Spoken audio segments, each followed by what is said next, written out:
Take exports ने $200 billion का revenue register किया। ये सेक्टर 5.43 मिलियन लोगों को एम्प्लॉय करता है। भारत को इस सेक्टर में अपनी लीडरशिप मेंटेन करने के लिए इनोवेशन, स्ट्रेटेजिक पार्टनरशिप्स और अपस्किलिंग पर फोकस करना पड़ेगा। टेलीकम्युनिकेशन, कंप्यूटर और इंफॉर्मेशन सर्विसेज में भारत अब दुनिया का दूसरा सबसे बड़ा एक्सपोर्टर है। वर्कफोर्स और स्किल गैप्स की बात करें तो सर्वे ये बताता है कि 56% ग्रेजुएट्स और 36% पोस्ट ग्रेजुएट्स अंडर एम्प्लॉयड है। ऐसे में हमें कॉम्पिटिटिव रहना आसान नहीं है। अगर हमें हमारी ग्रोथ को बनाए रखना है तो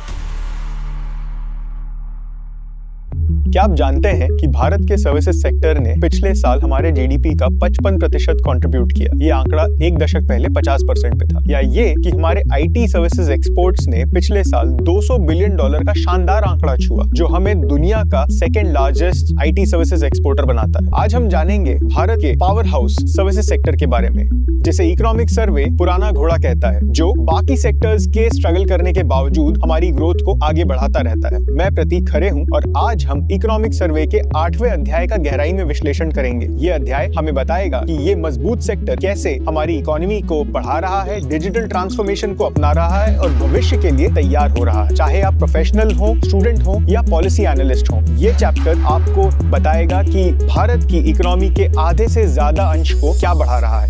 एक ऐसी दुनिया में जहां विश्व स्तर पर मर्चेंडाइज ट्रेड स्लो हो रहा है, सर्विसेज इकोनॉमी की बैकबोन बन गई है। इकोनॉमिक सर्वे हाईलाइट करता है कि कैसे भारत का सर्विसेज सेक्टर वैश्विक अनिश्चितताओं के बावजूद अपनी ग्रोथ ट्रैजेक्टरी को मेंटेन किए हुए है। आंकड़े अकाट्य सत्य बताते हैं। सर्विसेज सेक्टर ने 2023-24-25 कोविड के बाद 8.3% की एवरेज ग्रोथ रजिस्टर की है। फाइनेंशियल ईयर 24-25 के पहले 9 महीने में 11.6% की ग्रोथ के साथ अब सर्विसेज एक्सपोर्ट्स $280.94 बिलियन तक पहुंच गए। इससे भारत सर्विसेज में ग्लोबली 7वें रैंक पर आ गया है और 4.3% मार्केट शेयर रखता है। ये महत्वपूर्ण इसलिए है क्योंकि सर्विसेज सेक्टर ने भारत की जीडीपी ग्रोथ रेट को बचाया है, एक ऐसे समय में जब मैन्युफैक्चरिंग ग्लोबल मर्चेंडाइज ट्रेड के स्लोडाउन से जूझ रहा है। यह सेक्टर भारत के वर्कफोर्स के लगभग 30% लोगों को एम्प्लॉय करता है। टेक्नोलॉजी डिसरप्शंस और बदलते कंज्यूमर प्रेफरेंसेस के बावजूद इस सेक्टर ने अद्भुत लचीलापन दिखाया है। लेकिन शायद सबसे इंपॉर्टेंट बात यह है कि सर्विसेज सेक्टर भारत के एक्सटर्नल बैलेंसेस का एक क्रिटिकल पिलर बन गया है। मर्चेंडाइज ट्रेड डेफिसिट्स को ऑफसेट कर रहा है और भारत की इकोनॉमिक डेवलपमेंट को मजबूत कर रहा है। तो आइए अब करते हैं सब सेक्टर्स का विश्लेषण और पहले बात करते हैं आईटी एंड प्रोफेशनल सर्विसेज के बारे में।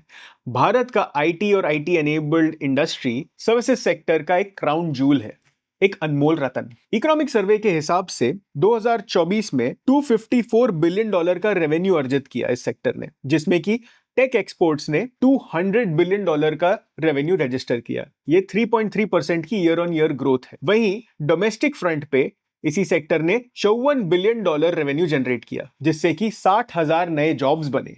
ओवरऑल ये सेक्टर 5.43 मिलियन या 54 लाख लोगों को एम्प्लॉय करता है। टेलीकम्युनिकेशन, कंप्यूटर और इंफॉर्मेशन सर्विसेज में भारत अब दुनिया का दूसरा सबसे बड़ा एक्सपोर्टर है। हमारा मार्केट शेयर 10.2% है। सॉफ्टवेयर डेवलपमेंट, आउटसोर्सिंग और डिजिटल सर्विसेज में भारत की एक मजबूत पकड़ को ये दर्शाता है। टेलीकम्युनिकेशंस, कंप्यूटर और इंफॉर्मेशन सर्विसेज में भारत विश्व में अब दूसरे रैंक पर है। हमारा मार्केट शेयर 10.2% है। आउटसोर्सिंग, सॉफ्टवेयर डेवलपमेंट और डिजिटल सर्विसेज में ये हमारी मजबूत पकड़ को दर्शाता है। सर्वे इस सेक्टर को इंपैक्ट करने वाली चुनौतियों को हाईलाइट भी करता है, जैसे कि ऑफशोरिंग वर्क को अफेक्ट करने वाले रेगुलेटरी चेंजेस, नए कंप्लायंसेस और फिलीपींस और वियतनाम जैसे इमर्जिंग मार्केट से कंपटीशन। सर्वे के अनुसार भारत को इस सेक्टर में अपनी लीडरशिप मेंटेन करने के लिए इनोवेशन, स्ट्रेटेजिक पार्टनरशिप्स और अपस्किलिंग पर फोकस करना पड़ेगा। विशेष रूप से एआई, साइबर सिक्योरिटी और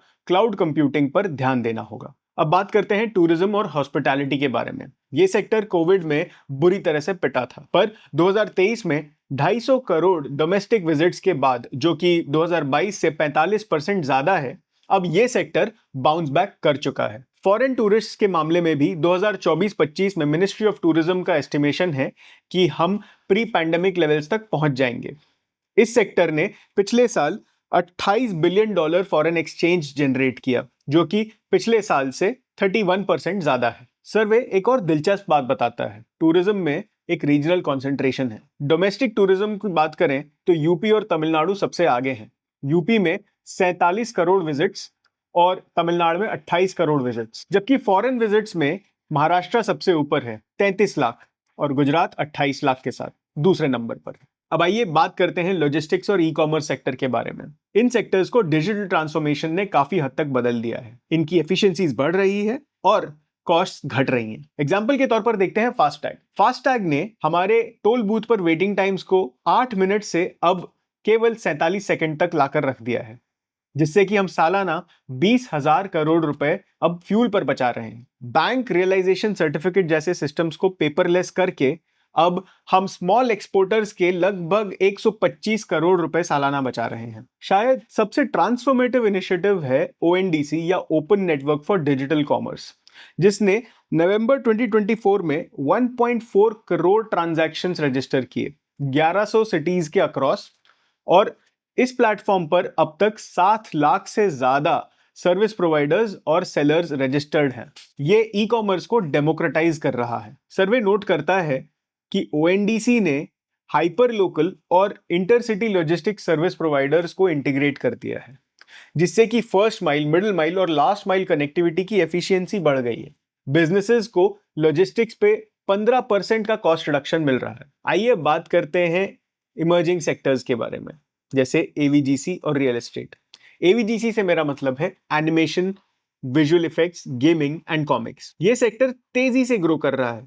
एनुअली 30 से 35% की ग्रोथ देखेगा ये सेक्टर अगले 4-5 सालों में, और 2030 तक एस्टिमेशन है कि ये हमारी $26 बिलियन की इंडस्ट्री होगी। आज ग्लोबली ये इंडस्ट्री 250 से $275 बिलियन की है, जिसमें भारत का कंट्रीब्यूशन 2.5 से $3 बिलियन का है। पर 2030 तक हम ग्लोबली 5% मार्केट शेयर रखेंगे और 23 लाख लोगों को एम्प्लॉय करेंगे। रियल एस्टेट में सर्वे के हिसाब से दोनों ही सेगमेंट, कमर्शियल और रेजिडेंशियल, में मजबूत प्रदर्शन हुआ है। 11 साल के सबसे हाईएस्ट सेल्स वॉल्यूम को रजिस्टर किया है पिछले साल। टॉप 8 सिटीज में 11% ईयर ऑन ईयर ग्रोथ देखी गई इस मार्केट में। रियल एस्टेट इन्वेस्टमेंट ट्रस्ट या आरईआईटीज का मार्केट ग्रो हो रहा है। इसका मार्केट कैपिटलाइजेशन है 1.2 लाख करोड़ से ज्यादा। हमारी बढ़ती आय और अर्बनाइजेशन के चलते सर्वे ये नोट करता है कि 2036 में हमारी हाउसिंग डिमांड 9.3 करोड़ यूनिट से ज्यादा की होगी। अब आइए बात करते हैं कुछ चुनौतियों की और इनका सामना करना कैसे चाहिए। सर्विसेज सेक्टर ने एक इंप्रेसिव ग्रोथ तो रजिस्टर की है, लेकिन ये चुनौतियों से घिरा हुआ है, जैसे ग्लोबल रेगुलेटरी चेंजेस। यूएस और ईयू जैसे बड़े मार्केट्स में रेगुलेटरी चेंजेस के चलते, कंप्लायंसेस के चलते हमारे कॉम्पिटिटिव एजेस की धार कम हो सकती है। कंपटीशन में इमर्जिंग मार्केट्स जैसे फिलीपींस और वियतनाम बढ़ते ही जा रहे हैं। और तीसरा, ग्लोबल टेंशंस या जियोपॉलिटिकल टेंशंस की वजह से ग्लोबल ट्रेड में बहुत सारे चेंजेस हो रहे हैं। दूसरी तरफ वर्कफोर्स और स्किल गैप्स की बात करें तो सर्वे ये बताता है कि 56% ग्रेजुएट्स और 36% पोस्ट ग्रेजुएट्स अंडर एम्प्लॉयड हैं, यानी वो अपने स्किल लेवल से नीचे का काम कर रहे हैं। जबकि हमें स्पेशलाइज स्किल्स जैसे AI, cyber security, deep tech, अब इसकी जरूरत ज्यादा है। सर्वे ये भी बताता है कि टेक्नोलॉजी तो चेंज हो रही है और टेक्नोलॉजी के चेंज होने की गति भी बढ़ती जा रही है। ऐसे में हमें कॉम्पिटिटिव रहना आसान नहीं है। जहां तक डिजिटल डिवाइड और इंफ्रास्ट्रक्चर गैप की बात है, रूरल एरियाज में लास्ट माइल कनेक्टिविटी की कमी है। डिजिटल पेमेंट्स के इंफ्रास्ट्रक्चर को और मजबूत करने की जरूरत भी है। हमारे अलग अलग क्षेत्रों में डिजिटल एक्सेस अनइवन है। सर्वे एक स्ट्रेटेजिक अप्रोच भी देता है इन चुनौतियों से जूझने के लिए। सबसे पहले उन्होंने सब सेक्टर्स को क्लासिफाई कर दिया, डिफेंड, एक्सेलरेट, ट्रांसफॉर्म और अनटैप्ड में। डिफेंड में आईटी और कंप्यूटर सर्विसेज जैसा सेक्टर, जिसमें कि हमें अपना नेतृत्व बनाए रखने की जरूरत है, उसके लिए वो सजेस्ट करते हैं कि हम स्किल अपग्रेडेशन और इनोवेशन पर ध्यान दें। एक्सेलरेट में ट्रेड और ट्रांसपोर्टेशन और फाइनेंशियल सर्विसेज, जहां पे हमें टारगेटेड इंटरवेंशंस की जरूरत है। ट्रांसफॉर्म में ट्रैवल, हेल्थ केयर और रिक्रिएशनल सर्विसेज, जिसमें कि हमें प्रोडक्टिविटी को बढ़ाने की जरूरत है।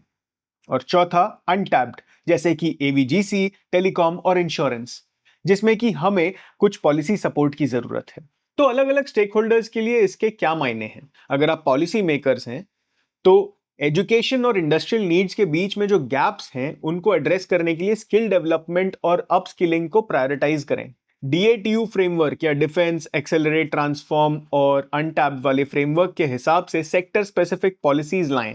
डिजिटल सर्विसेज और ई-कॉमर्स के लिए डिजिटल इंफ्रास्ट्रक्चर को मजबूत करना होगा और रेगुलेटरी बर्डन कम करें। बिजनेसेस के लिए तेजी से बदलते हुए कॉम्पिटिटिव लैंडस्केप के हिसाब से अपने एम्प्लॉयज को अपस्किल करने में इन्वेस्ट करें।